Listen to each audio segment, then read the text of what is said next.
Sommet USA-Afrique, les points importants à retenir.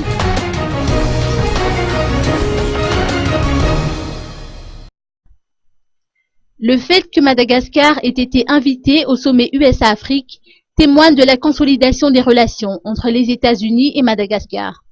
Le nouvel ambassadeur américain sera d'ailleurs installé prochainement dans la Grande Île, a fait noter le président Eradon Armampian à son arrivée à Ivato. 3 grands points se sont démarqués au cours du sommet USA-Afrique, selon les précisions qu'il a apportées lors de son débarquement à l'aéroport international ce matin. Le premier point porte sur les possibilités d'investissement en Afrique. Quels sont les avantages? Quels sont les obstacles? Le thème de la sécurité a également été largement abordé. Il est important que la sécurité règne et il importe de trouver des solutions aux problèmes que l'on rencontre dans de nombreux pays d'Afrique.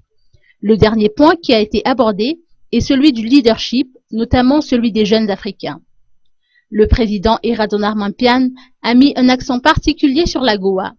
Nous devons nous préparer à la réintégration de la Grande Île au sein de l'AGOA, annoncée par les États-Unis le 26 juin dernier, a-t-il précisé. Les différents acteurs concernés se sont déjà réunis et le président Eradon Armampian en personne se réunira avec les différents responsables la semaine prochaine pour que les actions à mener dans le cadre de cette réintégration puissent être coordonnées comme il se doit. Il a rappelé que la fin de l'AGOA est prévue pour 2015. Différents pourparlers ont eu lieu aux États-Unis en vue d'un prolongement de ces accords. Eradon Armampian s'est aussi exprimé sur le projet Power Africa et la situation du secteur énergétique à Madagascar. Une réunion avec le ministre de l'Énergie a été prévue cet après-midi pour discuter des programmes mis en place et faire un état des lieux. Madagascar dispose de nombreuses sources d'énergie que l'on peut exploiter, a-t-il laissé entendre, en soulignant que de nombreux investisseurs privés ont déjà fait part de leur volonté de collaborer dans ce sens.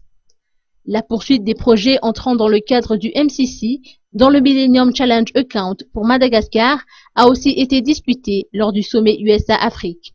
Nous aurons jusqu'au mois de décembre pour soumettre les dossiers y afférents.